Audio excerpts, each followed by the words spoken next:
வாழ்த்துக்கள் வாழ்த்துக்கள். பசங்க எல்லாம் பாக்ஸா கொடுத்துருக்கீங்க. தீபாவளி வருது இல்லைங்க, அதாவது சிவகாசிலேருந்து பட்டாசு ஆர்டர் பண்ணி எல்லாருக்கும் கொடுத்துட்டு இருக்குங்க. சரிங்க, ஒரு டவுட்டு. ஊரா வரலாறு வீடியோ போட்டுட்டு இருக்கீங்க. ஆமாங்க, சிவகாசி பட்டாசை பத்தி ஒரு வரலாறு வீடியோ போடலாம்ல? ஆமாங்க, தீபாவளி வேற வருது, போட்டா மக்களுக்கு பயனுள்ளதா இருக்கும்ல. ஆமாங்க, சரி ஒன்று பண்ணுவோம், நிறைய சிவகாசிக்கே போய் போடுவோம். ரைட்டுங்க, போகலாம். ஆனால் வணக்கண்ணா. வணக்கம். சிவகாசியில் எப்போ அந்த பட்டாசு முதல்ல ஆரம்பிச்சாங்க? நான் பட்டாசு 1923 சிவகாசியை சேர்ந்த ஒரு தொழிலதிபர் இது வறண்ட பூமியா இருக்கு அப்படின்னு சொல்லி கல்கத்தாக்கு போறாரு.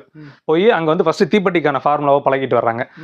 அதோட சேர்ந்து இந்த பட்டாசு தொழிலுக்கான மூலப்பொருள் அங்க கிடைக்குதுன்னு தெரிஞ்சு அதுக்கான ஃபார்முலாவையும் அவர் கத்துக்கிட்டு இங்க உள்ள மக்களுக்கு ஃபர்ஸ்ட் தீப்பெட்டி இன்ட்ரடியூஸ் பண்றாங்க. அந்த குடும்பமே ரெண்டா பிரிஞ்சு ஒரு பட்டாசு தொழில ஒரு குடும்பமாகவும் தீப்பெட்டியில ஒரு குடும்பமாகவும் இன்ட்ரடியூஸ் ஆகிறாங்க. அந்த தொழில் படிப்படியா ஒரு ஃபேக்டரி 5 ஆகி இன்னைக்கு 1000 ஃபேக்டரி இங்கே இருக்குது. பட்டாசு உற்பத்தி 5000 கடைகள் அதை நம்பி இருக்காங்க. இங்கேருந்து மேலே உள்ள அப் டு டெல்லி வரைக்கும் சிவகாசியில் இருந்தால் பட்டாசு ஃபுல்லாக சப்ளை ஆகுது.